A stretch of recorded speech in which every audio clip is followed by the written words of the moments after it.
Start करते हैं आज का लेक्चर, आज का क्वेश्चन जो हमने अटेम्प्ट करना है। भाई सबसे पहले नीचे जाइए, रिक्वायरमेंट पढ़ लें हम। जी रिक्वायरमेंट में कह रहा है identify and explain the matters you would focus on in your due diligence review. Due diligence review को अंडरलाइन कर लें, इससे हमें नेचर ऑफ एंगेजमेंट क्लियर हो गई। Also identify any additional information document you would require during the review. यानी दो चीजें हमसे पूछ रहा है, एक मैटर कौन सा कंसीडर करेंगे और एक एडिशनल इंफॉर्मेशन आपको क्या चाहिए होगी उस मैटर से रिलेटेड। दो चीजें, दो रिक्वायरमेंट ध्यान में रखिएगा। हर इशू में मैटर क्या कंसीडर करना है और एडिशनल इंफॉर्मेशन क्या चाहिए। चलिए जी स्टार्ट पे। पहला paragraph, your firm has been approached by Eagle Courier Limited ECL to provide due diligence review on a potential acquisition. Acquire करना चाह रहा है। ECL is a leading courier service company having a network of offices throughout the country. ECL has a vast fleet of delivery vans and motorcycles. ECL intends to use its courier industry experience and expand into food delivery business by using its current fleet of motorcycle. वो कह रहे हैं कि हम अपने business को expand करें, ठीक है, और इसके साथ साथ हम कोरियर के साथ साथ फूड को भी, लेटर वगैरह तो हम डिलीवर करते हैं, साथ फूड को भी डिलीवर करना शुरू करते हैं। जी, however, it would require bringing on board a vast number of restaurants and build its own online food ordering website, of which they do not have any expertise and experience. इसके लिए उन्हें दो काम करने होंगे, जैसे वो फूड पांडा वाले करते हैं। एक अपनी ऑनलाइन ऐप तैयार करनी पड़ेगी जिसके साथ डिफरेंट रेस्टोरेंट्स को कनेक्ट करना होगा ताकि रेस्टोरेंट और कस्टमर को कनेक्ट किया जा सके, और दूसरा उन रेस्टोरेंट्स के साथ एग्रीमेंट करने पड़ेंगे, ठीक है, फूड डिलीवरी के लिए। अभी इनके पास ये एक्सपीरियंस नहीं है। एक तो इनके पास अब ऑप्शन है, बिजनेस को उन्होंने एक्सपेंड करना है, by the passage of time ये उसको इंटरनली डेवलप करे स्किल्स को जो रिक्वायर्ड है, और दूसरा ये ऑप्शन है कि रेडीमेड कोई बिजनेस है उसको एक्वायर कर लें। कह रहा है for this purpose ECL has identified an online food ordering business foodie.com FC for acquisition. अब उन्होंने एक्विजिशन को प्रेफर किया और एक बिजनेस भी सिलेक्ट कर लिया जिसको वो एक्वायर करना चाह रहे हैं। FC is a partnership concern and was set up by 3 college friends in 2014। ये एक पार्टनरशिप बिजनेस था जो 3 दोस्तों ने बनाया। यहां तक मुझे बताएं, कोई इशू है, कोई कंसर्न, कोई अहम चीज? अभी सिर्फ इंफॉर्मेशन वो हमारे सामने दे रहा है। FC received the best startup business award in 2015, यानी हमें अंदाजा रहा 2015 में उसे बेस्ट बिजनेस अवार्ड मिला। Founders of FC had borrowed funds from 2 individual investors। अच्छा, ये 3 कॉलेज फ्रेंड्स जो हैं इसको अंडरलाइन कर लीजिए, ये एक अहम इंफॉर्मेशन थी, आगे यूज होगी कि नहीं ये अभी हम इस बारे में श्योर नहीं है। Founders of FC had borrowed funds, इसको भी अंडरलाइन कर लें, which are to be repaid in 10 years, जो 10 ईयर्स में रीपे होंगे। इसका मतलब है अभी भी ये आउटस्टैंडिंग है। IT, restaurant relation, customer support and administrative developments are led by the partners उस सब को लीड करते हैं, ये सारे डिपार्टमेंट्स को। इसका मतलब ये हुआ इस पार्टनरशिप बिजनेस को मैनेज, किस बिजनेस को मैनेज करने में जो पार्टनर्स हैं वो की रोल प्ले कर रहे हैं, ठीक है। तो यहाँ पे अब मुझे ये बताइए कि एज एक्वायरर आपके जहन में कोई चीज़ आ रही है एक्विजिशन के पॉइंट ऑफ व्यू से? क्या ये पार्टनर्स कंटिन्यू करेंगे कि नहीं करेंगे, और अगर नहीं करेंगे तो इसकी रिप्लेसमेंट हमारे पास मौजूद है कि नहीं है। और जो लोन है, जो लोन किया हुआ है, लोन दिया, कॉन्ट्रैक्ट देखेंगे, एग्रीमेंट देखेंगे। एग्रीमेंट में क्या इंफॉर्मेशन देखेंगे? उसने इंफॉर्मेशन भी हमसे पूछा है। टर्म्स ऑफ द कॉन्ट्रैक्ट क्यों देखेंगे? एक्विजिशन के पॉइंट ऑफ व्यू से एक्सप्लेन करना है आपने, ऑडिट ऑफ फाइनेंशियल स्टेटमेंट के पॉइंट ऑफ व्यू से एक्सप्लेन नहीं करना। मॉर्टगेज की इंफॉर्मेशन, क्या उनको ट्रांसफर करने के लिए बैंक की अप्रूवल की जरूरत है कि नहीं, ठीक है। अगर बैंक अप्रूव करता है इस एक्विजिशन को तो ठीक, वरना इस लोन को रीपे करना पड़ेगा। नेक्स्ट बीइंग एन, जी लोन उन पार्टनर्स ने लिया हुआ है, लेकिन बैंक से नहीं लिया। Had borrowed funds from two individual, हाँ बैंक से नहीं लिया, सॉरी इंडिविजुअल इन्वेस्टर से लिया हुआ है, लेकिन रिक्वायरमेंट सिमिलर होगी, उनके साथ भी तो एग्रीमेंट टर्म्स एंड कंडीशन का किया होगा, ठीक है, मॉर्गेज का एग्रीमेंट तो उनके साथ भी किया होगा, क्रिएट किया होगा, और उनकी भी परमिशन चाहिए होगी ट्रांसफर करने के लिए एसेट्स को।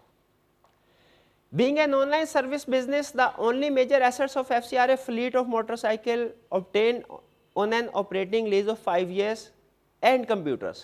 Computers और motorcycles. कंप्यूटर तो चले इस्तेमाल हो सकते हैं, क्या मोटरसाइकिल इस्तेमाल हो सकते हैं? जो हम एक्वायर करेंगे बिजनेस को, उसके साथ मोटरसाइकिल भी तो आएंगे, क्या उनको यूज़ किया जा सकता है? ऊपर उसने कहीं इंफॉर्मेशन में ये बात कही थी कि वो अपने सेटअप के ज़रिए से, अपनी मोटरसाइकिल के ज़रिए से बिजनेस को स्टार्ट करना चाह रहा है। ये ECL intends to use Korean industry experience expands into food delivery business by using its current fleet of motorcycles. वो अपना करंटली जो मोटरसाइकिल है इसको यूज़ करना चाह रहा है। इसका मतलब है ये जो ऑपरेटिंग लीज के ऊपर मोटरसाइकिल्स हैं ये उसके लिए यूजलेस है। अब यहाँ पे क्या इंफॉर्मेशन रेलिवेंट है हमारे लिए? लीज एग्रीमेंट, और उसमें इंफॉर्मेशन हमें लीज एग्रीमेंट में कौन सी इंफॉर्मेशन एक्सप्लोर करनी है कि जी एग्जिट क्लॉज है कि नहीं है, और उसके लिए हमें कितने पेनल्टी अमाउंट पे करना पड़ेगी। Next, apart from 500 Riders FC employs 30 staff out of which 10 are related to IT department, 10 belong to customer support, 5 belong to restaurant liaison and the remaining 5 are responsible for the accounts, HR and administration of the business. उसने composition हमें बता दी जो भी staff है client का। जी इसमें हमने composition में क्या डिसीजन करना है? कंपोजिशन में क्या डिसीजन करना है? 500 राइडर्स आपका ख्याल है रिटेन करेंगे? भाई जब वो अपना सिस्टम यूज़ कर रहा है, जब मोटरसाइकिल उसके पास अपनी है जो कोरियर के लिए यूज़ हो रही है, तो क्या उन्हीं मोटरसाइकिल के ज़रिए से वो फूड डिलीवरी नहीं हो सकते? जब उसने कहा कि मोटरसाइकिल मैं अपनी यूज़ करूंगा तो जाहिर है चलाने वाले राइडर भी तो उसके पास मौजूद होंगे, क्या उसके पास राइडर मौजूद नहीं होंगे? हाँ जी। तो इसके अलावा 30 IT रिलेटेड है। बहरहाल फिर भी वो एक्सपेंशन कर रहा है, इसमें से वैल्यूएट करेंगे हम कि कौन से स्टाफ को हमने रिटेन करना है, ठीक है, और जिस स्टाफ को हम फायर करना है, निकालना है, उसके साथ एग्रीमेंट क्या थे, एग्रीमेंट को स्टडी करेंगे। और एग्रीमेंट में अगेन कौन सी इंफॉर्मेशन रेलिवेंट होगी हमारी? रिडंडेंसी, वो प्रोविजन जो अमाउंट एग्री की होगी अर्ली टर्मिनेशन के। फिर इसके अलावा रीस्ट्रक्चरिंग कास्ट की प्रोविजन भी, ये एक जनरल पॉइंट है। आप बिजनेस को एक्वायर कर रहे हैं, रीस्ट्रक्चरिंग कर रहे हैं, तो रीस्ट्रक्चरिंग की भी तो कास्ट होगी, उसको भी आपने एक्विजिशन की कास्ट में कंसीडर करना। एक्सट्रैक्ट्स हैं हमारे सामने प्रॉफिट एंड लॉस। ज़रा कंपेयर कीजिए रेवेन्यू को, ये 2017 या 18 है, बताइए क्या आपके जहन में आ रहा है इंफॉर्मेशन जिसको इन्वेस्टिगेट करना चाहिए? 16 और 17 में सडन इंक्रीज आया है इसकी बेसिस, और उसको वैल्यूएट करते हुए हमने देखना है सस्टेनेबल है कि नहीं वो बेसिस। अगर वो बेसिस सस्टेनेबल है फिर हम उसको कंसीडर करेंगे अपनी एक्विजिशन में।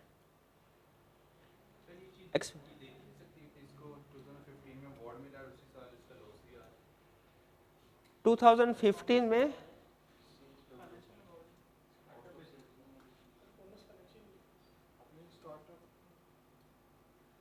स्टार्टअप का जी हाँ जी, उसके अलग पैरामीटर्स होंगे अवार्ड के, और उसमें प्रॉफिट में भी इतना रेलिवेंट फैक्टर ना हो। यहाँ पे प्रॉफिट वैसे है फाइनेंस कास्ट की वजह से आया ना,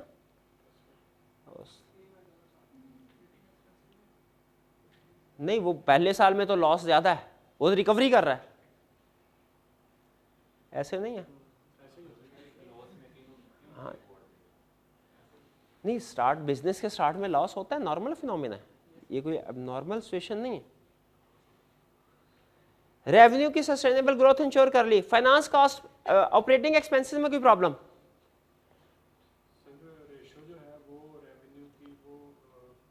जो करंट है वो बेसिकली सिमेट्री लग रही है मुझे, करंट में कोई प्रॉब्लम नहीं लग रही ऑपरेटिंग एक्सपेंसेस में।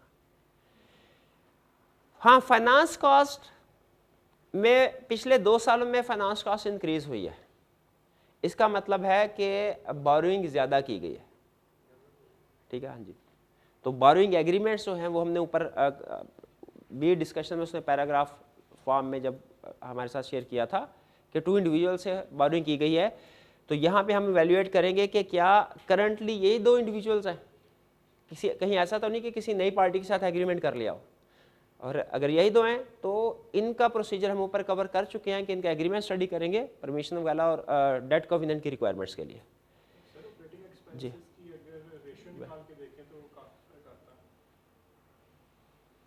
देखिए, पिछले सालों में, शुरू के सालों में आ रहा है ऑपरेटिंग एक्सपेंसेस ज़्यादा हैं क्योंकि वो उसके इनिशियल कास्ट, लेकिन हम यहाँ पे रिस्क असेसमेंट नहीं कर रहे हैं, हम एक्विजिशन के पॉइंट ऑफ व्यू से उसको देख रहे हैं।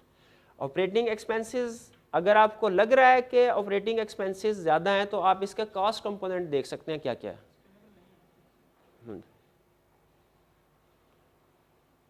जी, इसमें कोई पॉइंट आप डिस्कस करना चाहते हैं? और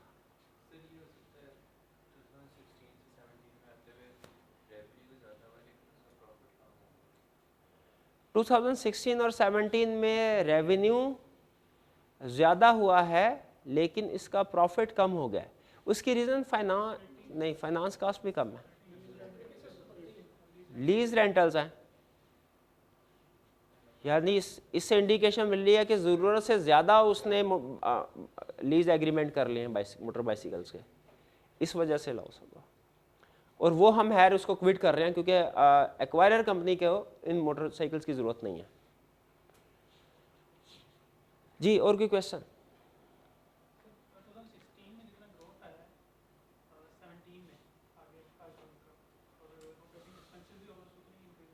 हाँ, 16 में ग्रोथ आया है और ऑपरेटिंग एक्सपेंसेस उसी लिहाज से इंक्रीज हो रहे, ठीक है, तकरीबन उसी लिहाज। आप ऑडिट प्रोसीजर, जो रिस्क असेसमेंट है ना, उस माइंडसेट के साथ इसको सॉल्व ना करें। आप एक एक रेशियो को कंपेयर करें, रिकनसाइल करें, नहीं, आपने ओवरव्यू लेना है।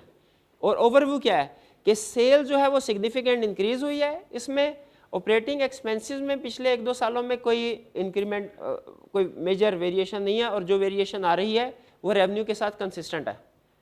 लीज रेंटल में हमें नज़र आ रहा है कि ज़्यादा रेंटल्स हैं, इसका मतलब यह है कि शायद वो बाइंग ज़्यादा कर रहा है, और लीज एग्रीमेंट ज़्यादा कर रहा है।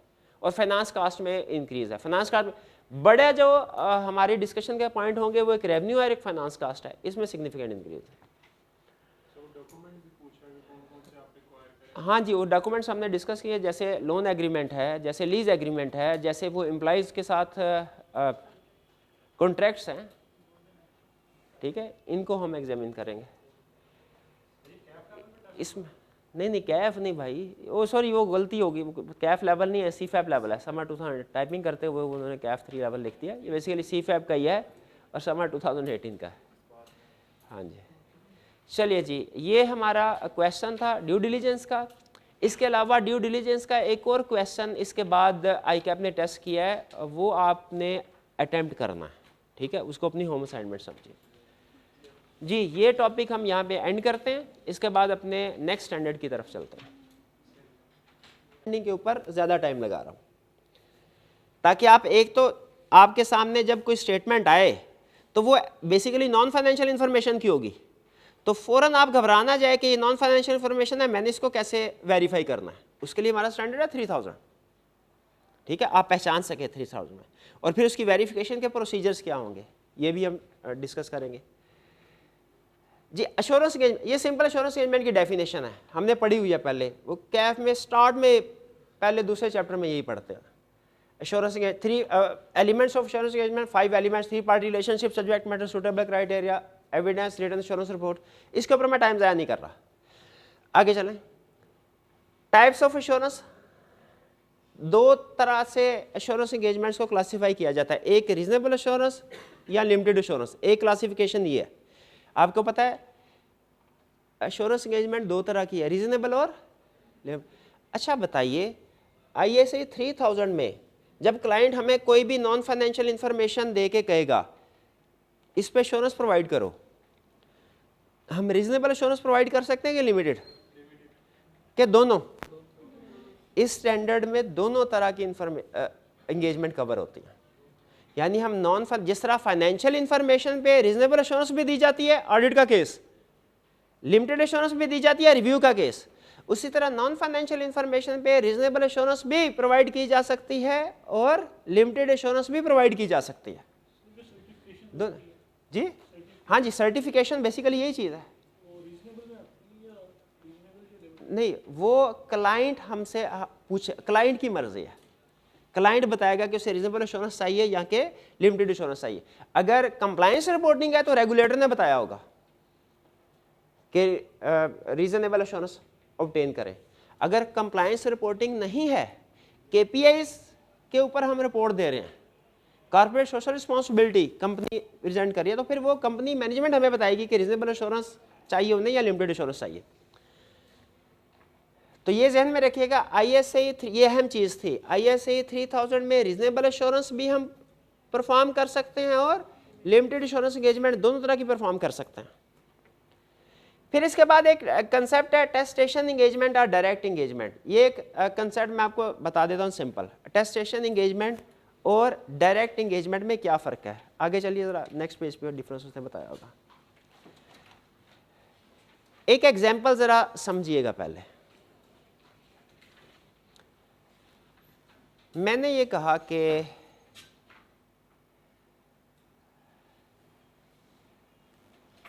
मैंने किसी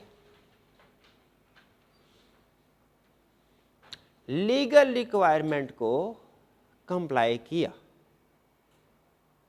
ठीक है, मैंने लीगल रिक्वायरमेंट्स को कंप्लाई किया। ये मैं स्टेटमेंट दे रहा हूँ, कोई भी लीगल रिक्वायरमेंट हो सकती है, कंप्लायंस रिपोर्टिंग की एग्जांपल लेते हैं ना।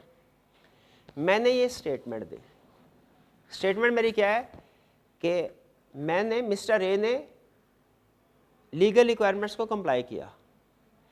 अब एश्योरेंस प्रोवाइडर ने अपनी रिपोर्ट दी और उसमें उसने लिखा कि हाँ जी, ये जो स्टेटमेंट है ये ठीक है। ये समझ आ रही है?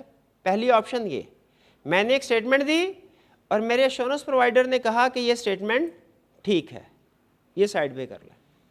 दूसरी ऑप्शन, मैं कोई स्टेटमेंट नहीं दे रहा, एश्योरेंस प्रोवाइडर ने मेरी स्टेटमेंट को, इस चीज़ को वैल्यूएट किया कि मैंने लीगल रिक्वायरमेंट्स की कंप्लायंस किया कि नहीं की, और फिर अपनी रिपोर्ट बनाई। उस रिपोर्ट में उसने लीगल रिक्वायरमेंट लिखी और फिर अपना ओपिनियन दिया कि मैंने इस लीगल रिक्वायरमेंट्स को कंप्लाई किया, मिस्टर ए ने लीगल रिक्वायरमेंट्स को कंप्लाई किया हुआ है। दोनों सिचुएशन में फ़र्क आ रहा है, पता चल रहा है? पहली चीज़, मैं स्टेटमेंट दे रहा हूँ और एश्योरेंस प्रोवाइडर उसको टेस्टिफाई कर रहा है कि ठीक है। दूसरी ऑप्शन में मैं कोई स्टेटमेंट नहीं दे रहा, एश्योरेंस प्रोवाइडर ही स्टेटमेंट लिख रहा है और फिर वो बता रहा है कि ये स्टेटमेंट ठीक है। दोनों तरह से रिपोर्टिंग हो सकती है। अगर कोई रेगुलेटर मुझसे ये कहता है ना कि आप ज़रा हमें अपने एश्योरेंस प्रोवाइडर से रिपोर्ट लेके दीजिए कि आपने हमारी लीगल रिक्वायरमेंट्स को, कॉन्ट्रेक्चुअल रिक्वायरमेंट को पूरा किया है कि नहीं, तो इस रिक्वायरमेंट को मीट करने के लिए मेरे पास दो ऑप्शंस हैं। पहली ऑप्शन ये कि मैं एक स्टेटमेंट लिखूं, उस पर बताऊं कि मैंने इन रिक्वायरमेंट्स को मीट किया है और ऑडिटर उसको टेस्टिफाई कर दे कि ये ठीक है स्टेटमेंट। इस सिचुएशन में याद रखें, जो एश्योरेंस प्रोवाइडर है वो खुद से स्टेटमेंट इंक्लूड नहीं कर रहा, वो मेरी दी हुई स्टेटमेंट को यस कर रहा है। जबकि जो दूसरी ऑप्शन है उसमें एश्योरेंस प्रोवाइडर खुद स्टेटमेंट दे रहा है मेरे बारे में और फिर बाद में ये भी कह रहा है कि ये स्टेटमेंट ठीक है। ISA 3000 दोनों तरह की स्टेटमेंट को अलग-अलग रिकॉग्नाइज करता है। पहली तरह की स्टेटमेंट है टेस्टेशन एंगेजमेंट, और दूसरी जिसमें मैं कोई स्टेटमेंट दे रहा हूं और एश्योरेंस प्रोवाइडर उसको वेरीफाई करके अपना ओपिनियन दे रहा है। जबकि दूसरी एंगेजमेंट कहलाती है डायरेक्ट एंगेजमेंट, जिसमें मैं कोई सब्जेक्ट मैटर प्रोवाइड नहीं कर रहा, सब्जेक्ट मैटर प्रैक्टिशनर ही इंक्लूड कर रहा है अपनी रिपोर्ट में और सब्जेक्ट मैटर के ऊपर ओपिनियन भी वही दे रहा है। यह है डायरेक्ट एंगेजमेंट। दोनों में बेसिक डिफरेंस क्लियर हुआ? अच्छा, ऊपर कीजिए जरा इसको। डिफरेंस में बता रहा है test subject matter report a statement made by responsible party. इसमें सब्जेक्ट मैटर कौन बना रहा है? टेस्टेशन एंगेजमेंट में रिस्पॉन्सिबल पार्टी यानी मैनेजमेंट। और डायरेक्ट एंगेजमेंट में कौन बना रहा है जी? रिस्पॉन्सिबल पार्टी नहीं बना रही, बल्कि प्रैक्टिशनर सब्जेक्ट मैटर को बना रहा है और प्रैक्टिशनर उसके ऊपर रिपोर्ट भी दे रहा है। Applied criteria responsible party decide करते हैं, वहां पे क्राइटेरिया चूंकि सब्जेक्ट मैटर प्रिपेयर कर रहा है ऑडिटर और एश्योरेंस प्रोवाइडर, और वही डिसाइड कर रहा है अप्लाइड क्राइटेरिया क्या होगा। अगर मैं आपसे ये पूछूं दोनों में फर्क समझ आ रहा है आपको, तो हमारा जो ऑडिट है, ऑडिट ऑफ फाइनेंशियल स्टेटमेंट, वो अटेस्टेशन एंगेजमेंट है कि डायरेक्ट एंगेजमेंट? अटेस्टेशन एंगेजमेंट है। उसमें रिस्पॉन्सिबल पार्टी स्टेटमेंट अलहदा से दे रही है और ऑडिटर उसके ऊपर अपना कंक्लूजन रिपोर्ट अलहदा से दे रहा है। दोनों काम ऑडिटर नहीं कर रहा, ये अटेस्टेशन। और ज़्यादातर हमारे प्रोफेशन में जो इंगेजमेंट होती हैं वो अटेस्टेशन इंगेजमेंट ही होती है। इसीलिए ISA 3000 जितनी डिस्कशन करता है वो सारी अटेस्टेशन इंगेजमेंट के गिर्द घूमती है। बहुत कम उसने डिस्कशन की होगी डायरेक्ट इंगेजमेंट की, ठीक है। लेकिन बहरहाल ऑडिट की एग्जांपल मैंने आपको सिर्फ कंसेप्चुअल क्लैरिटी के लिए दी है कि अटेस्टेशन इंगेजमेंट और डायरेक्ट इंगेजमेंट में फ़र्क आपको क्लियर हो जाए, वरना ऑडिट या रिव्यू की असाइनमेंट इस स्टैंडर्ड में कवर नहीं होती जी। नहीं, वो यहाँ पे भी होगी, वेरिफिकेशन वाली सारी यहाँ पे होगी। फ़र्क सिर्फ ये है कि स्टेटमेंट मैं अपने मुंह से नहीं दे रहा कि फाइनेंशियल स्टेटमेंट है, ठीक है। जैसे मैं ये नहीं कह रहा डायरेक्ट इंगेजमेंट में कि जी मैंने कंप्लाई किया है, मैंने प्रैक्टिशनर को इंगेज किया, मैंने उसे बताया कि रेगुलेटर मुझसे ये रिपोर्टिंग चाह रहा है, आप खुद सारे एवेल्युएट करके देखो मैंने कंप्लाई किया कि नहीं किया, और जो भी मैंने कंप्लाई किया है या नहीं किया ये आप अपनी रिपोर्ट में जिक्र करो और नीचे अपनी एश्योरेंस दे दो। यानी इसका मतलब ये है कि जो भी सच है, एक तो ये तरीका है ना स्टेटमेंट मैं बनाऊं, उसमें रिस्क है कि मैं सच भी लिख सकता हूं, झूठ भी लिख सकता हूं। बाद में एश्योरेंस प्रोवाइडर उसके बारे में बता देगा कि ये सच है तो अनमोडिफाइड ओपिनियन, झूठ है तो मॉडिफाइड ओपिनियन। एक तरीका तो ये है। दूसरा तरीका क्या है कि मैं कुछ भी ना लिखूं, एश्योरेंस प्रोवाइडर मुझे इवैल्यूएट करे और वो अपनी रिपोर्ट में लिख दे कि इस बंदे ने क्या क्या किया है, और फिर अपने नीचे लेवल ऑफ एश्योरेंस बता दे कि रीजनेबल है कि लिमिटेड है, ठीक। अच्छा, अब अहम चीज़ें जो नोट करने वाली हैं वो आपको एक चीज़ ये बता दी कि जो ऑडिट या रिव्यू है वो ISA 3000 में कवर नहीं होता। हाँ, ISA 700 की रिपोर्ट और 800 की एश्योरेंस रिपोर्ट में और 3000 की एश्योरेंस रिपोर्ट में जो बेसिक डिफरेंस है वो है समरी ऑफ वर्क परफॉर्म्ड। क्या हम ऑडिट की रिपोर्ट में या रिव्यू की रिपोर्ट में जो प्रोसीजर परफॉर्म किए जाते हैं वो मेंशन करते हैं?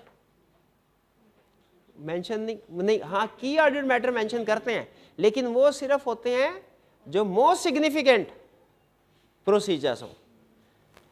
नॉर्मली हम उसमें रिपोर्ट में प्रोसीजर परफॉर्म नहीं करते। यहाँ पे रिपोर्ट में जो प्रोसीजर हम परफॉर्म करते हैं एश्योरेंस रिपोर्ट में उनको भी लिखते हैं बाकायदा। इसमें ये एक अहम एलिमेंट होता है हमारा एश्योरेंस रिपोर्ट अंडर 3000 में कि हमने जो प्रोसीजर परफॉर्म किया है समरी ऑफ वर्क परफॉर्म्ड उसको भी लिखते हैं। ये हमारा जब हम रिपोर्टिंग वाले सेक्शन की तरफ जाएंगे ना, उसमें एक सबसे अहम सेक्शन प्रोबेबली यही होगा, समरी ऑफ वर्क परफॉर्म्ड वाला। और एग्जाम में जो क्वेश्चन टेस्ट करता है वो भी इसी कंसेप्ट के बेस पे टेस्ट करता है। फिर प्रैक्टिशनर कॉमनली, ये बात भी मैंने आपको बता दी कि ज़्यादातर प्रैक्टिशनर अटेस्टेशन एंगेजमेंट परफॉर्म करते हैं। आगे चलें। अच्छा, यहाँ पे रुक के एक चीज़ इंश्योर कर लीजिए, अगर आपको अटेस्टेशन और डायरेक्ट एंगेजमेंट का डिफरेंस क्लियर नहीं हुआ कोई इशू नहीं है। अहम चीज़ जो एग्जाम पॉइंट ऑफ व्यू से केस स्टडी सॉल्व करने के लिए काम आएगी वो मैं इंश्योर करना चाहता हूँ कि आपको ISA 3000 का स्कोप क्लियर हुआ। आपको ये पता चला कि कौन सी टाइप ऑफ इंफॉर्मेशन हम 3000 में वेरीफाई करते हैं, ये क्लियर है। और फिर इसके बाद इसमें ख़ास तौर पे समरी ऑफ वर्क परफॉर्म्ड वो आएंगी जो कि नॉर्मली ऑडिट रिपोर्ट में या रिव्यू रिपोर्ट में नहीं आती। नॉर्मली ऑडिट और रिव्यू की एश्योरेंस रिपोर्ट में समरी ऑफ वर्क परफॉर्म्ड नहीं आता, जबकि 3000 की रिपोर्ट में समरी ऑफ वर्क परफॉर्म्ड आएगा। यहाँ तक क्लियर है? चलिए आगे चलिए। कंडक्ट ऑफ एश्योरेंस एंगेजमेंट, ये रूटीन की बातें हैं, ये हम रिव्यू एंगेजमेंट में भी पढ़ चुके हैं कि कोड ऑफ एथिक्स की रिक्वायरमेंट्स, एश्योरेंस एंगेजमेंट है ना, एथिकल रिक्वायरमेंट्स को कंप्लाई किया जाएगा, यस किया जाएगा। आगे चले, acceptance and continuous procedure perform किए जाएंगे, इंटेग्रिटी वगैरह को देखा जाएगा, इसके अलावा इसमें प्री कंडीशन देखे जाएंगे, क्राइटेरिया एक्सेप्टेबल है कि नहीं, वो सर आगे चले, हम कंपिटेंट है कि नहीं एंगेजमेंट परफॉर्म करने के लिए, क्वालिटी कंट्रोल को कंप्लायंस किया जाएगा, कंप्लाई किया जाएगा क्वालिटी कंट्रोल को, यस। ये हर एश्योरेंस एंगेजमेंट में, ऑडिट में भी पढ़ा, स्पेशल ऑडिट में भी पढ़ा, रिव्यू एंगेजमेंट में भी पढ़ा। मैं बार बार इसको डिस्कस करके टाइम ज़ाया नहीं करना चाहता। Professional judgement, scepticism, skills, techniques, competence level होना चाहिए हमारा, प्लानिंग एंड परफॉर्मेंस करनी है, आगे चलें, एविडेंस ऑब्टेन करना है, आगे चले, सब्सिक्वेंट इवेंट को कंसीडर करना है, अदर इन्फॉर्मेशन। सिर्फ एक दफ़ा सरसरी तौर पे आप इसको रीड कर लीजिए बस। आई कैप ने नहीं पूछा हुआ इसमें से कोई क्वेश्चन, ना ही एक्सपेक्टेड है पूछेगा, और अगर पूछेगा तो आपने अगर ऑडिट में भी पढ़ा हुआ है ना इनको, उसकी बेस पे आंसर कर सकते हैं। फार्मिंग एश्योरेंस कंक्लूजन, अच्छा यहाँ पे ठहरिए, थोड़ा पीछे कीजिए मैं देख लूँ, अदर इंफॉर्मेशन, हाँ, डिस्क्रिप्शन ऑफ अप्लाइड क्राइटेरिया। अच्छा, अब अप्लाइड क्राइटेरिया यहाँ पे डिफरेंट हो सकते हैं, हो सकता है किसी रेगुलेटर ने देखें type, nature of assurance engagement में आपको पता है हजारों तरह की हो सकती है, रिस्पॉन्सिबल पार्टी हमें कुछ भी कह सकती है वेरीफाई करने को, तो क्राइटेरिया में भी डिटरमिन्ड बाय रेगुलेटर हो, मे भी कोई इंटरनेशनल स्टैंडर्ड ऑर्गेनाइजेशन हो, ठीक है, ISO सर्टिफिकेशन में वो हमें कहीं कंप्लायंस चेक कर लें, या रेगुलेटर ने कहा हो कि ये क्राइटेरिया है, जैसे फ्री फ्लोट ऑफ शेयर्स के में रेगुलेटर ने बताया हुआ है कि आपने किस क्राइटेरिया के मुताबिक फ्री फ्लोट कैलकुलेट करना है, या मैनेजमेंट ने खुद डिसाइड किया हो, क्राइटेरिया हमारे लिए अहम होगा। इसके बाद farming the assurance conclusion, assurance conclusion हमने ड्राफ्ट करना है, उसके लिए एविडेंस कहाँ से आ सकता है, inside the course, inside the entity, outside the entity, expert को यूज कर सकते हैं वगैरह वगैरह, आगे चलें जी। ये है हमारा सबसे अहम एरिया। अभी तक की डिस्कशन में जो सबसे अहम चीज बताई, इसका स्कोप और एग्जांपल्स बताइए आपको। अब एश्योरेंस रिपोर्ट,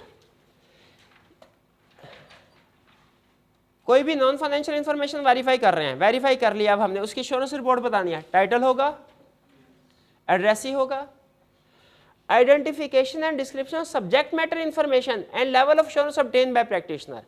जिस इंफॉर्मेशन को क्लाइंट ने हमें कहा है इसको वेरीफाई करो, हम अपनी रिपोर्ट में उसका जिक्र करेंगे।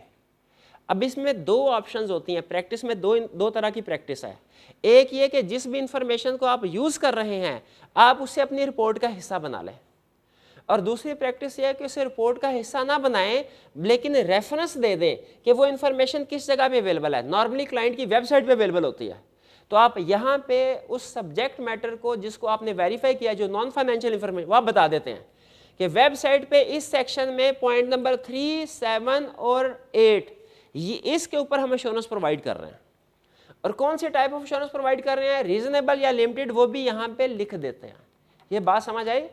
आइडेंटिफाई करना है आपने सब्जेक्ट मैटर को, और उसके साथ बताना है टाइप ऑफ एश्योरेंस कौन सी प्रोवाइड कर रहे हैं, और सब्जेक्ट मैटर को यहाँ भी आइडेंटिफाई कर सकते हैं, और अगर सब्जेक्ट मैटर ज़्यादा है फॉर एग्जांपल तो आप उसको वेबसाइट का रेफरेंस भी दे सकते हैं।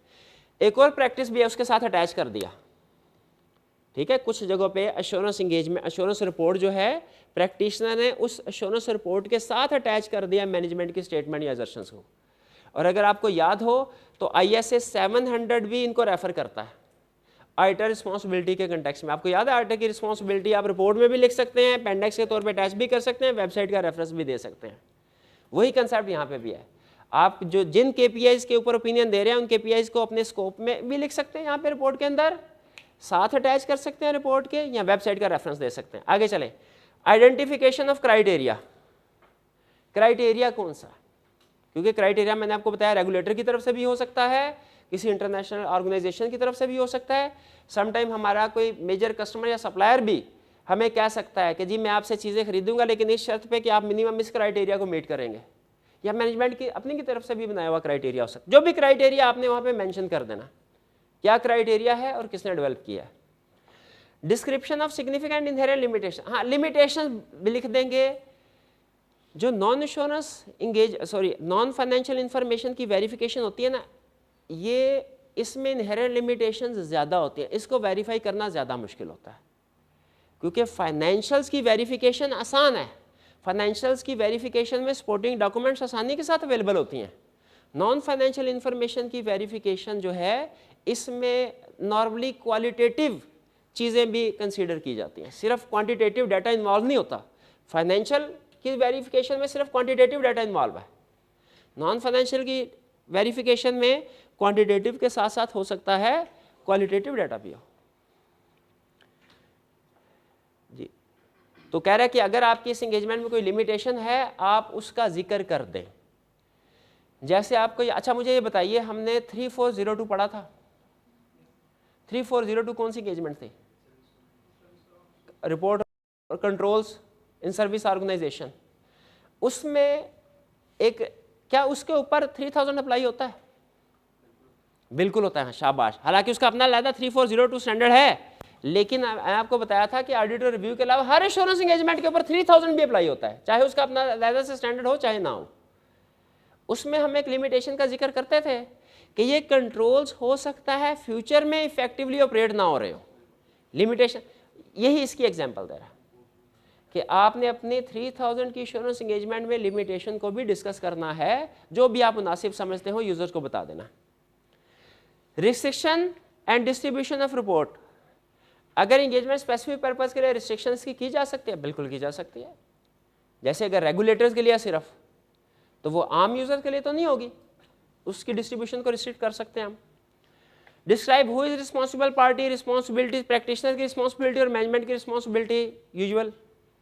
Statement that engagement performed in accordance with this ISAE and subject matter compliance, के हमने किस स्टैंडर्ड के मुताबिक ये एंगेजमेंट परफॉर्म किया है। Compliance with ISQC, compliance with code of ethics, ये भी सिंपल है। ये अहम समरी ऑफ वर्क परफॉर्म्ड, इसमें हम बताएंगे कि क्या प्रोसीजर हमने परफॉर्म किया है। प्रैक्टिशनर्स कंक्लूजन, अनमोडिफाइड या मॉडिफाइड जो भी कंक्लूजन है, सिग्नेचर और डेट। इसमें सबसे जो अहम एग्जाम पॉइंट ऑफ व्यू से क्वेश्चन टेस्ट करता है, एक दफ़ा उसने, अच्छा एक मज़े की बात बताऊँ आपको, ISAE 3000 पे बहुत सी हज़ार इंगेजमेंट्स कवर होते हैं। उसने इसका रिपोर्ट का फॉर्मेट कोई नहीं दिया, रिपोर्ट के एलिमेंट डिस्कस किए हैं कि ये एलिमेंट्स होंगे, फॉर्मेट डिस्कस नहीं किया उसने, फॉर्मेट नहीं दिया। क्यों? क्योंकि इसमें वैरायटी बहुत ज़्यादा है। ठीक है, अगर वो कोई एक फॉर्मेट देता तो शायद सारे प्रैक्टिशनर हर तरह की इंगेजमेंट में उस फॉर्मेट को फॉलो कर रहे होते, तो उसने फॉर्मेट नहीं दिया। अब एग्जाम में जो क्वेश्चन हमसे टेस्ट कर रहा है वो दो तरह से टेस्ट कर सकता है। एक, हमें कह सकता है कि आप ये एक नॉन फाइनेंशियल इंफॉर्मेशन है, इसकी एश्योरेंस रिपोर्ट ड्राफ्ट करें। एक दफ़ा उसने ये क्वेश्चन भी पूछा हुआ है, हमें इसका फॉर्मेट क्लियर होना चाहिए। और प्रॉब्लम ये है कि हमें एलिमेंट्स तो पता है कि इसकी रिपोर्ट के क्या होंगे, इसका फॉर्मेट स्टैंडर्ड ने नहीं दिया हुआ, तो वो उसका फॉर्मेट हमने इधर उधर प्रैक्टिस की रिपोर्ट से आइडेंटिफाई करके नेक्स्ट बनाया हुआ फॉर्मेट मैं आपके साथ शेयर करता हूँ। एक एग्जाम में जो क्वेश्चन पूछेगा आपसे ड्राफ्टिंग ऑफ एश्योरेंस रिपोर्ट के बारे में पूछ सकता है, और दूसरा जो क्वेश्चन पूछेगा आपसे वो समरी ऑफ वर्क परफॉर्म्ड के बारे में पूछ सकता है। कि कोई भी आपको इन्फॉर्मेशन दे देगा, आपसे पूछेगा कि बताओ इस पे आप क्या प्रोसीजर परफॉर्म करोगे इसकी वेरिफिकेशन के लिए। ठीक है, ये दो तरह के क्वेश्चन हमसे पूछता है जिसके लिए हमने तैयार रहना है। आगे चले जी, आगे चले। डॉक्यूमेंट, ये भी रूटीन क्या है, इसको एक दफ़ा रीडिंग कर लीजिएगा, इनमें और कोई काम की चीज़ नहीं है। आगे चलें। हाँ जी, ये एश्योरेंस की रिपोर्ट है। अब मैं आपके साथ एक दफ़ा इसको रीड करना चाह रहा हूँ, ठीक है, ताकि आपको पता चल जाए कि एग्ज़ाम में अगर आपको ड्राफ्ट करना पड़ी तो कैसे करेंगे? अच्छा, मेरे पास दो ऑप्शंस हैं। एक, आईकैप ने एश्योरेंस एंगेजमेंट 3000 की एश्योरेंस एंगेजमेंट की जो रिपोर्ट होगी इसका ड्राफ्ट आईकैप ने भी दिया, और दूसरा प्रैक्टिस में इधर उधर से जो डिफरेंट इंटरनेशनल लेवल पे भी एश्योरेंस प्रोवाइडर रिपोर्ट प्रोवाइड कर रहे हैं, एश्योरेंस रिपोर्ट, उसके फॉर्मेट को भी सामने रख के हमने ये फॉर्मेट बनाया। हेडिंग्स सेम है, सिर्फ उसके अंदर वर्डिंग का थोड़ा बहुत फ़र्क है। अब दोनों में से कोई एक रिपोर्ट मैं आपके साथ शेयर करूंगा। अब आपकी डिस्क्रिप्शन है, बताइए आप क्या चाहते हैं। क्या हम आईकैप ने जो प्रेस्क्राइब की है रिपोर्ट उसको डिस्कस कर लें क्लास में, या कि जो इंटरनेशनल लेवल पे प्रैक्टिस है जो कि तकरीबन सिमिलर है आईकैप की तरह की, लेकिन वर्डिंग का थोड़ा सा फ़र्क है, वो डिस्कस कर लें? आईकैप वाले, चलिए ठीक है, आईकैप वाले आगे चले, इसको फिर अभी रहने दें। हाँ, बस यहाँ पे रुकिए। ये कुछ प्रोसीजर्स हैं। वैसे आईकैप ने भी अपने फॉर्मेट के साथ कुछ प्रोसीजर बताए हैं जो आप इस तरह की एश्योरेंस एंगेजमेंट में परफॉर्म कर सकते हैं। एग्जाम प्रिपरेशन के लिए ये 5 प्रोसीजर हैं, ये आपने याद कर लेने हैं, खासतौर पे पहले वाले 4 याद रखिए। नेचर ऑफ प्रोसीजर एक जैसी होती है, एग्जैक्ट प्रोसीजर डिफरेंट होते हैं एंगेजमेंट टू एंगेजमेंट, लेकिन वो प्रोसीजर ये 4 तरह के होते हैं। अगर कोई भी एग्जाम में आपसे पूछ लेना कि आप बताइए इस नॉन फाइनेंशियल इंफॉर्मेशन को कैसे वेरीफाई करेंगे, आप इन 4 प्रोसीजर्स को लेके समरी ऑफ वर्क परफॉर्म्ड का सेक्शन बना सकते हैं। ये 4 प्रोसीजर क्या है? Inquire management and employees to obtain understanding of basis of preparation use for the selected KPI. अब सिलेक्टेड केपीआई जो भी उसने दिया है वो आप यहां पे लिख देंगे, ठीक है। और आपका पहला प्रोसीजर क्या होगा? हमने मैनेजमेंट और एम्प्लॉय से इंक्वायर किया कि आप किस तरीके से इस केपीआई को प्रिपेयर कर रहे हैं। ये एक तरह से यूनिवर्सल प्रोसीजर आपको दे रहा हूं जो आप 3000 की किसी भी नॉन फाइनेंशियल इंफॉर्मेशन की वेरिफिकेशन के लिए परफॉर्म कर सकते हैं। अगर आप प्रैक्टिस में जो रिपोर्ट इशू हो रही है उनको भी देखेंगे ना, तो आपको पता चलेगा कि वो प्रोसीजर इसी को थोड़ा बहुत मॉडिफाई करके बना रहे हैं। Evaluate system and controls over preparation of information. ऊपर हमने इंक्वायरी की मैनेजमेंट से, अब फिर अब हम जो सिस्टम है उनका उसको वैल्यूएट कर रहे हैं, और उसको इंफॉर्मेशन को प्रिपेयर करने के जो कंट्रोल्स है उनको देख रहे हैं। Inspect supporting documents on sample basis to corroborate the statement of management. Sample base पे सपोर्टिंग डॉक्यूमेंट्स को देखेंगे। Perform analytical procedure to evaluate the relevant data generation. Analytical procedure भी परफॉर्म करेंगे। इसको आईकैप की एक एग्जांपल के साथ समझते हैं। आईकैप ने कहा, स्टेटमेंट ये दी कि मैनेजमेंट के मुताबिक जो कार्बन इमिट हो रहा है फैक्ट्री से वो रेगुलेटर की अलाउड लिमिट से कम है। ये असर्शन समझ आ गई? आपने एज प्रैक्टिशनर इसको वेरीफाई करना है। सबसे पहले तो इस चीज़ पे पहुंच गए, ये 3000 की एंगेजमेंट है। उसके बाद मुझे बताइए आप इसको वेरीफाई करने के लिए क्या प्रोसीजर परफॉर्म करेंगे? पहला प्रोसीजर बताइए। मैनेजमेंट से इंक्वायर करेंगे कि आप कैसे केपीआईज को, यानी यहाँ पे केपीआईज क्या है? वो कार्बन जो इमिट हो रहा है। मैनेजमेंट से इंक्वायर करेंगे कि कार्बन एमिशन की जो उसके पैरामीटर्स है, मेजर, वो क्या है, वो किस तरीके से उसको मेजर कर रहे हैं। स्टेप 1 ये, ठीक है। फिर दूसरे number, valuate system and controls of preparation of information. दूसरे नंबर पे ये चेक करेंगे जो भी पैरामीटर उन्होंने बताया कि जी जो भी मशीन उन्होंने लगाई हुई है, अब जाहिर है वो स्पेसिफिक हो सकती है उस असर्शन से, स्टेटमेंट से रिलेटेड, जो भी पैरामीटर है हम उसकी टेस्टिंग करेंगे कि क्या वाकई उसमें जो रिपोर्ट जनरेट हो रही है और जो भी मशीन उन्होंने रखी है पैरामीटर्स को मेजर करने के लिए वो रिपोर्टिंग सेम है, मैच करती है, ठीक है। फिर इसके बाद inspect supporting document sample basis to corroborate. जो डेली बेसिस के ऊपर रिपोर्ट जनरेट हो रही होगी कि कितना कार्बन इमिट हुआ है, ठीक है, उसको हम कंपेयर कर लेंगे प्रोडक्शन के साथ। नहीं, प्रोडक्शन का नेक्स्ट पॉइंट है, उसको हम रेगुलेटर की जो लाउड लिमिट है, रेगुलेटर ने जिस डॉक्यूमेंट में बताया हुआ कि लाउड लिमिट इतनी है, उसको और जो एक्चुअल इमिशन हो रही है मैनेजमेंट की डॉक्यूमेंट्स के साथ कंपेयर करेंगे। और एंड में परफॉर्म एनालिटिकल प्रोसीजर, प्रोडक्शन के साथ जो मीट हो रहा है उसको कंपेयर करेंगे। ऐसा तो नहीं कि किसी दिन में प्रोडक्शन ज़्यादा है एक्चुअल प्रोडक्शन, जबकि जो कार्बन इमिट हो रहा है उसको रिपोर्ट कर रहे हैं वो कम है। तो कोई भी आपको नॉन फाइनेंशियल इंफॉर्मेशन मिल जाए, आप इन 4 की बेस पे उसको वेरिफिकेशन कर सकते हैं। ये आपका वर्क परफॉर्म्ड के लिए यूनिवर्सल प्रोसीजर होंगे। साइट विजिट्स कर सकते हैं, बिल्कुल लिमिटेड एश्योरेंस में ये विजिट होगा, इंस्पेक्शन होगा, बिल्कुल सपोर्टिंग डॉक्यूमेंट्स को इंस्पेक्ट कर सकते हैं। ये लिमिटेड एश्योरेंस हो या रीजनेबल एश्योरेंस हो, दोनों में आपके सेम प्रोसीजर होंगे। इसके बाद opinion, conclusion, other matter distribution को रिस्ट्रिक्ट किया जा रहा है। अच्छा आगे चलें, मैंने कुछ क्वालिफाइड ओपिनियन भी आपके सामने सैंपल के तौर पे क्वालिफाइड ओपिनियन भी रख दिया है, और रीजनेबल एश्योरेंस और लिमिटेड एश्योरेंस दो तरह का ओपिनियन जो है वो रख दिया है।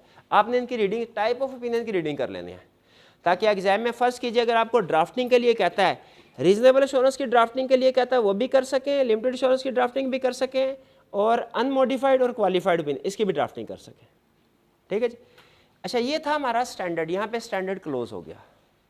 ठीक है, डिटेल में जो भी पढ़ा हमने सो पढ़ा। बेसिक मुझे आगे चलने से पहले एवेल्युएट करना चाहता हूँ, कंसेप्ट जो मैं आपको समझाना चाहता था एग्जाम में जो आपके काम आएगा वो आपने सीख लिया कि नहीं। पहली चीज़ ISAE 3000 का स्कोप क्लियर है, एग्जाम्पल्स किस तरह, क्योंकि हो सकता है एग्जाम में वो इन्हीं एग्जाम्पल में से क्वेश्चन उठाए कि किस तरह की इंगेजमेंट्स कवर होती हैं 3000 में। स्कोप ऑफ वर्क हमने इंक्लूड करना है अपनी रिपोर्ट में, और स्कोप ऑफ वर्क में तकरीबन 4-5 प्रोसीजर सफिशिएंट होते हैं। और मैंने आपको कुछ यूनिवर्सल प्रोसीजर बता दिए जो दुनिया की कोई भी अजीबो गरीब सी स्टेटमेंट हमें दे दे और कहे इसको वेरीफाई करें, हम इन प्रोसीजर्स की मदद से उसकी वेरिफिकेशन कर सकते हैं। क्लियर? चलिए आगे चलते हैं जी। ये ISAE 3000 का फॉर्मेट जो ICAP ने शेयर किया है वो आपके साथ मैं शेयर कर रहा हूँ। ये फॉर्मेट रिवाइज हुआ था 2017 में। ये basically corporate social responsibility sustainability assurance report के लिए है, लेकिन ये KPIs के लिए भी यूज़ होता है। किसी भी KPIs के लिए आप इसी फॉर्मेट को यूज़ कर सकते हैं। पहले स्टार्ट में ये एक उसने लेटर इशू किया जिसमें वो बता रहा है कि ISAE 3000 रिवाइज हुआ है 2015 में, इस वजह से जो पुराना फॉर्मेट है वो हमारा ख़त्म हो गया, अब नया फॉर्मेट हम दे रहे हैं। इसमें वो बता रहा है कि ये हेडिंग्स हमने ऐड किया है। आप ज़रा रिकॉल करके बताइए, क्या क्राइटेरिया हमारा एश्योरेंस रिपोर्ट में एलिमेंट होता है? क्राइटेरिया होता है। आगे चलें, ऑडिटर्स इंडिपेंडेंस एलिमेंट होता है, बिल्कुल। और इसके साथ साथ हम क्वालिटी कंट्रोल और कोड ऑफ एथिक्स की कंप्लायंस भी इंश्योर करते हैं। आगे चलें, उसने इंडिपेंडेंस की बात की, क्वालिटी कंट्रोल की बात की। ऑडिटर्स रिस्पॉन्सिबिलिटी, क्या ये सेक्शन होता है हमारा एश्योरेंस रिपोर्ट में? ऑडिटर रिस्पॉन्सिबिलिटी भी होता है, मैनेजमेंट रिस्पॉन्सिबिलिटी भी होता है। समरी ऑफ वर्क परफॉर्म्ड, बिल्कुल ये तो हमारा की एलिमेंट होता है। आगे चलें, description of matters giving rise to exception, अगर किसी मैटर की वजह से एक्सेप्शन है उसका हम जिक्र करते हैं ओपिनियन में, और उसका जिक्र करते हैं। और फिर इसके बाद ऑडिटर्स कंक्लूजन, ऑडिटर का कंक्लूजन क्या है, अनमोडिफाइड या मॉडिफाइड। आगे चले, ये इसका लेटर था। नेक्स्ट पेज पे आइए जी। ये फॉर्मेट है जो सजेस्ट किया उसने हमें। सबसे पहले independent assurance report on sustainability report, क्या है ये title, to the board of directors of addressee. आगे चलें, इंट्रोडक्शन में उसने कहा we have undertaken a limited assurance engagement on the sustainability report of, जो भी उसने आगे बताया। इसमें बेसिकली सब्जेक्ट मैटर बता दिया उसने, और टाइप ऑफ एश्योरेंस जो प्रोवाइड कर रहा है वो बता दिया। एलिमेंट्स में पढ़ा था ना, सब्जेक्ट मैटर भी बताना है और उस पर जो टाइप ऑफ एश्योरेंस है वो भी बतानी है, उसने यहीं पे मेंशन कर दिया जी। ICAP की वो लेटर था उसने साथ लगाया था, वो रिपोर्ट नहीं थी। वो तो मैंने आपको लेटर वैसे दिखा दिया था कि जब ICAP ने ये फॉर्मेट हमें दिया ना, तो आपको पता है शुरू में वो लेटर देता होता है कि मैं ये क्या चीज़ अटैच है साइन करके, ये वो है। रिपोर्ट तो ये है।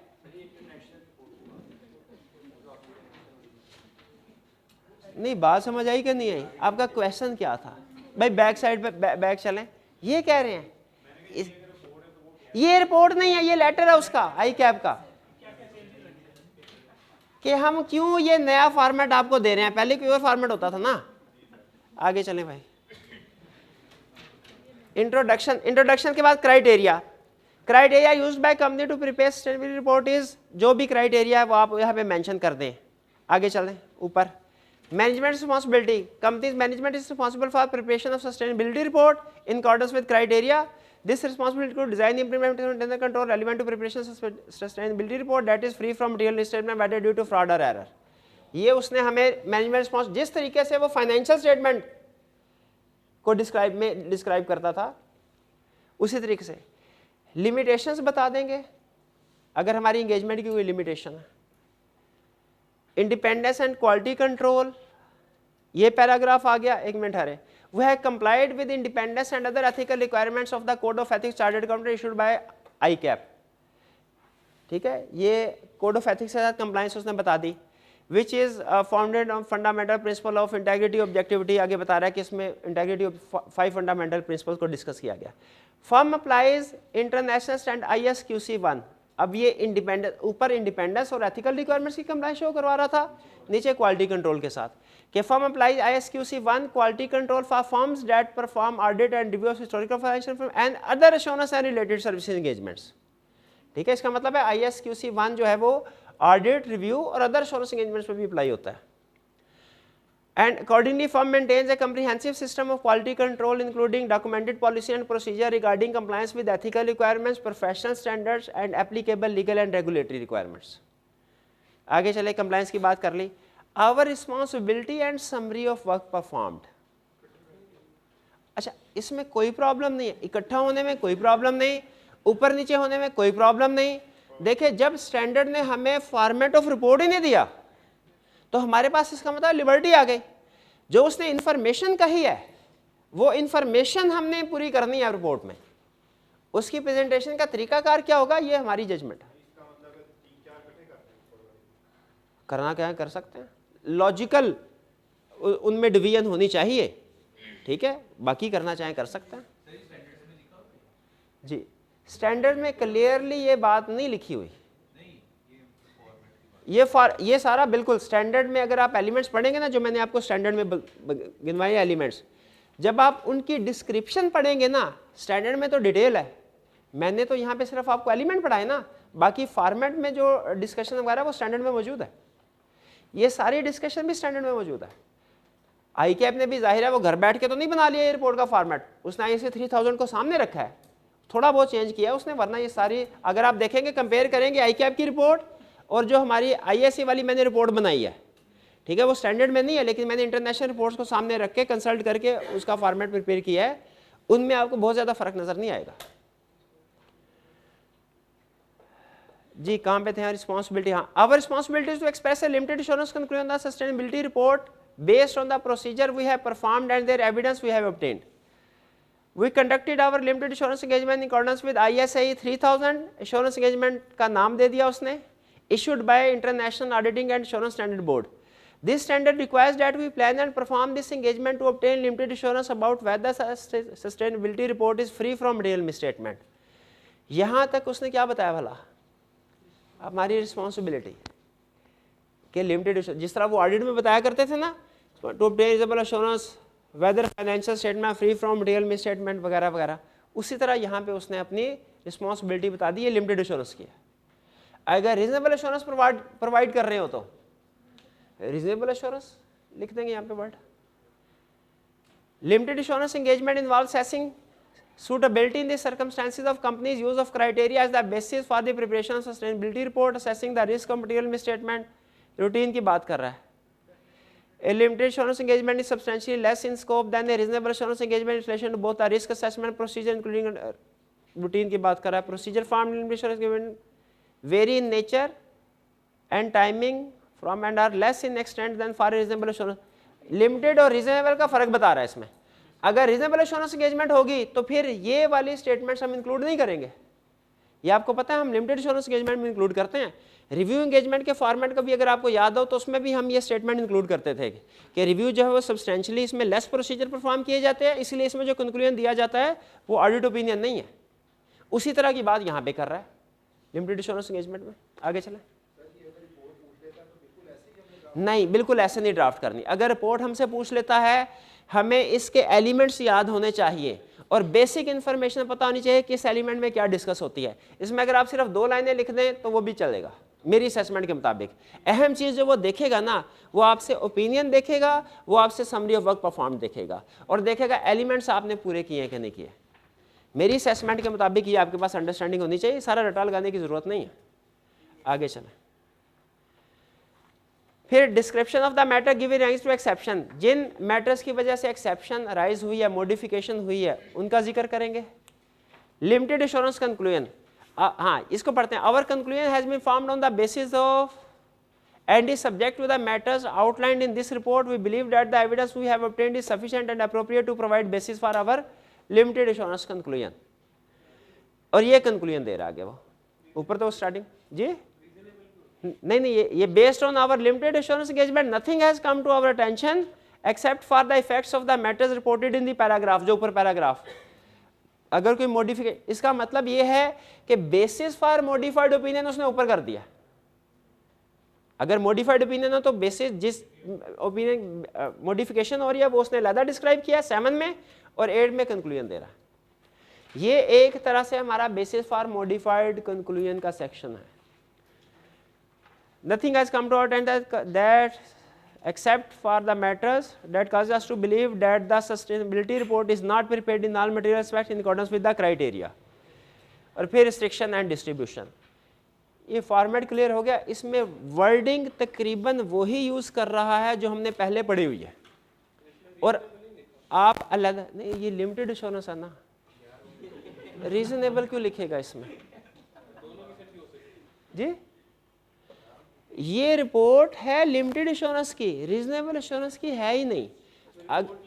हाँ जी, अगर रीजनेबल एश्योरेंस होती तो हमारा ओपिनियन उस तरीके से ड्राफ्ट किया गया होता और अब उसमें हम डिफरेंट सेक्शन में जो एक्सप्लेनेशन दे रहे हैं वो भी उसके हिसाब से चेंज कर लेते हैं। आगे चलें। अच्छा ये रिपोर्ट आगे चलते जाए नेक्स्ट पेज पे है।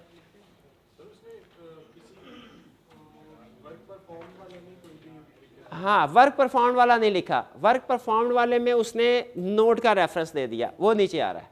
मैंने आपको बताया था एग्जाम में आपसे 2 तरह से क्वेश्चन पूछ सकता है। ज़्यादा चांस क्या है, वर्क परफॉर्म कहेगा, बताओ इस सिचुएशन में क्या वर्क परफॉर्म करोगे, और दूसरी तरह का क्वेश्चन क्या पूछ सकता है आपसे, ड्राफ्टिंग।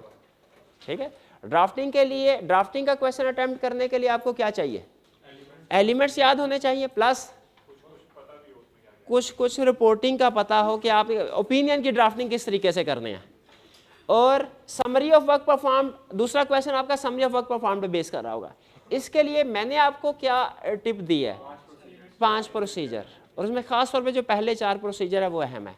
अब ये आई कैप ने भी कुछ प्रोसीजर बताए हुए हैं, ठीक है, ये भी आप उस वो वाले प्रोसीजर जो है ना वो इसमें भी जिक्र किया गया इसने, लेकिन इसमें इसने कुछ ज़्यादा प्रोसीजर भी बताए हैं, आप वो याद कर लें। अगर मज़ीद ऐड करना चाहते हो प्रोसीजर तो ये वाले पढ़ लीजिए। आपका जो क्वेश्चन सॉल्व होगा ना इसे 3000 का, वो ISAE 3000 से सॉल्व नहीं होगा। समझ रहे हैं क्या कह रहा हूँ? 3000 का क्वेश्चन 3000 स्टैंडर्ड की मदद से सॉल्व नहीं होगा, वो आपका इस रिपोर्ट और इस और वो 4 प्रोसीजर उससे होगा। एक दफ़ा उसने क्वेश्चन पूछ लिया था कि डायरेक्ट इंगेजमेंट और अटेस्टेशन में फ़र्क क्या है, वो बेसिक डिफरेंस मैंने आपको बता दिया। अगर सब्जेक्ट मैटर मैनेजमेंट बना रही है, ऑडिटर सिर्फ ये बता रहा है सब्जेक्ट मैटर ठीक है कि नहीं, ये कौन सी इंगेजमेंट है, अटेस्टेशन। और अगर सब्जेक्ट मैटर भी ऑडिटर ही बना रहा है वो मैनेजमेंट से रिलेट कर रहा, लेकिन ऑडिटर बना रहा है और फिर बता रहा है कि ये है, इसके ऊपर मैं एश्योरेंस ये दे रहा हूँ कि ये काम रीजनेबल एश्योरेंस है, इस तरीके से परफॉर्म हो रहा है, तो वो हमारा डायरेक्ट रिपोर्टिंग इंगेजमेंट बन जाता है।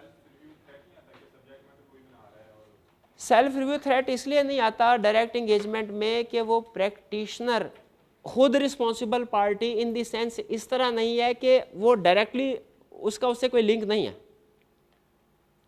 ठीक है, वो सिर्फ मैनेजमेंट के बारे में बता रहा है कि मैनेजमेंट ने उस स्टेटमेंट के ऊपर अमल किया है कि नहीं किया, अपने बारे में तो नहीं बता रहा। देखें, फर्ज कीजिए ये भाईजान, देखें डिस्कशन फिर उधर चले जाएगी। ये प्रिंसिपल साहब ये कहते हैं हमने टीए उस बंदे को रखना है, फॉर एग्जांपल जो 5 वक्त का नमाजी हो, फर्ज कीजिए एग्जांपल दे रहा हूँ।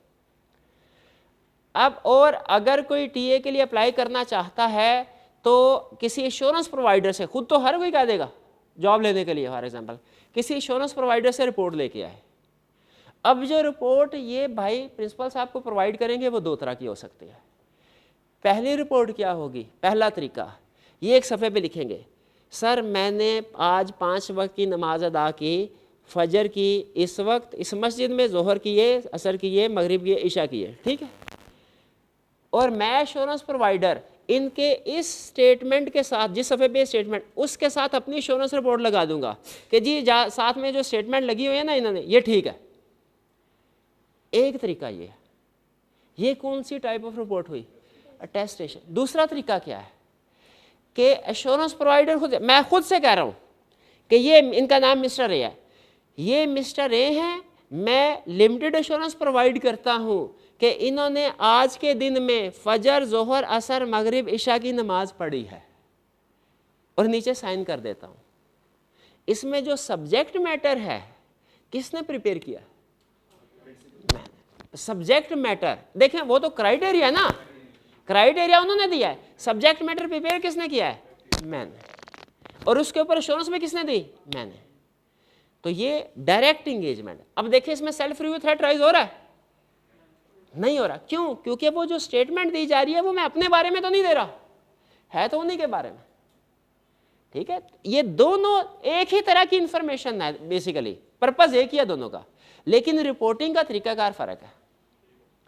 क्लियर, चलिए वापस आ जाएं। अच्छा, अब ये वो हमें बता रहा है प्रोसीजर्स, ये ऊपर चलिए नोट 2 में प्रोसीजर हैं। Procedures will depend upon writer's judgement and may vary with the scope of work. अच्छा, ये अहम बात बता रहा है कि स्कोप ऑफ वर्क, जो आपको पता है स्कोप ऑफ वर्क हमारा 3000 में वाइड हो सकता है, और उसमें जो प्रोसीजर परफॉर्म होंगे राइटर के जजमेंट की बेस पे होंगे। फॉलोइंग प्रोसीजर में भी रेलिवेंट फॉर द एंगेजमेंट, कहता है ये प्रोसीजर आपके लिए रेलिवेंट हो सकते हैं। आपको एग्जाम में जो भी आपसे प्रोसीजर परफॉर्म करवाने को कहेगा इससे बाहर नहीं जाएगा, ये कंफर्म है, इससे बाहर नहीं जाएगा। ये वो इंफॉर्मेशन है जो उसने आईकैप ने अपने प्रैक्टिशनर्स को दी है, तो वो स्टूडेंट से जब टेस्टिंग करेगा प्रैक्टिशनर से बियॉन्ड जाके, उसके लेवल से बियॉन्ड जाके टेस्टिंग तो नहीं करेगा। लेकिन इसको भी अगर आप तो इसको पढ़ के कवर करना चाहें बहुत अच्छी बात है, लेकिन अगर आप इसको भी चाहते हैं कि शॉर्ट हो जाए, वो 4 प्रोसीजर। आगे चलिए, इसमें इंटरव्यू, वो इंटरव्यू का वर्ड यूज़ कर रहा है, मैंने इंक्वायरी का वर्ड यूज़ किया है, ठीक है। कंपनी की अप्रोच, रिव्यू, रेलिवेंट डॉक्यूमेंट्स, उसने रिव्यू का वर्ड यूज़ किया, हमने इंस्पेक्शन ऑफ डॉक्यूमेंट्स का वर्ड यूज़ किया है, ठीक है। मेजर एनॉमली, इसमें कुछ ये प्रोसीजर, ठीक है। ये अब 8-10 प्रोसीजर आगे देखें। हाँ जी, बस ये 8-10 प्रोसीजर है, या इनका रटा लगा लें, इसमें भी देखें साइट विजिट की बात कर रहा है, इनका रटा लगा लें, बहुत सबसे अच्छी बात ये। अगर ये नहीं लगा सकते तो वो 4 लाइनें लाजमी कम से कम याद होनी चाहिए। उनको थोड़ा बहुत आपने वहाँ पे जो नेचर ऑफ इंगेजमेंट होगी ना उसके लिहाज से मॉडिफाई कर देना है, थोड़ा बहुत, ठीक है, ताकि वो प्रोसीजर हमारे इंगेजमेंट स्पेसिफिक हो जाए। क्लियर होगी बात, चलिए आगे देखें। आगे कोई और चीज़ तो नहीं है। एलिमेंट स्टैंडर्ड में है, रिपोर्ट का फॉर्मेट नहीं है।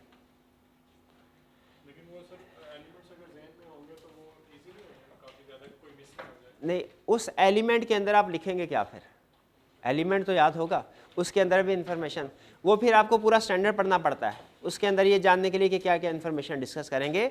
इसीलिए ISA 3000 की प्रिपरेशन अगर आपने करनी हो ना, तो आपने आईकैप का ये वाला जो फॉर्मेट है और ये प्रोसीजर है ये पढ़ लें, इससे आपका एग्जाम क्वेश्चन तैयार हो जाएगा जी।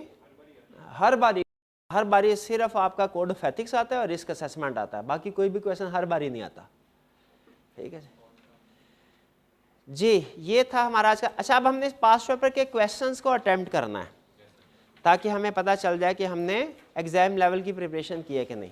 लेकिन मेरा हाल है पास्ट पेपर के क्वेश्चन अब कल पे रख लें, क्योंकि इसके 3-4 क्वेश्चन हैं। अच्छा बोल जी, हाँ, पास्ट पेपर की रीडिंग आपने कर लेनी है। पास्ट पेपर की रीडिंग है, अच्छा रिपोर्ट की रीडिंग करना चाह, हाँ ठीक है। आज आप यूं करें, रिपोर्ट की रीडिंग करें, रिपोर्ट की रीडिंग करें, प्रोसीजर्स की रीडिंग करें, और उसके बाद फिर क्वेश्चंस को अटेम्प्ट करें। सारा क्वेश्चन कंप्लीट एग्जाम स्टाइल में चाहे अटेम्प्ट ना करें, क्वेश्चन को पढ़ें और मार्क कर ले कि इसमें क्या क्या प्रोसीजर लिखेंगे या आपका आंसर क्या होगा। ठीक है, ताकि कल हम जब डिस्कशन कर रहे हो आपके जहन में अगर कोई इशू आता है तो आप वो डिस्कस कर सकें। जी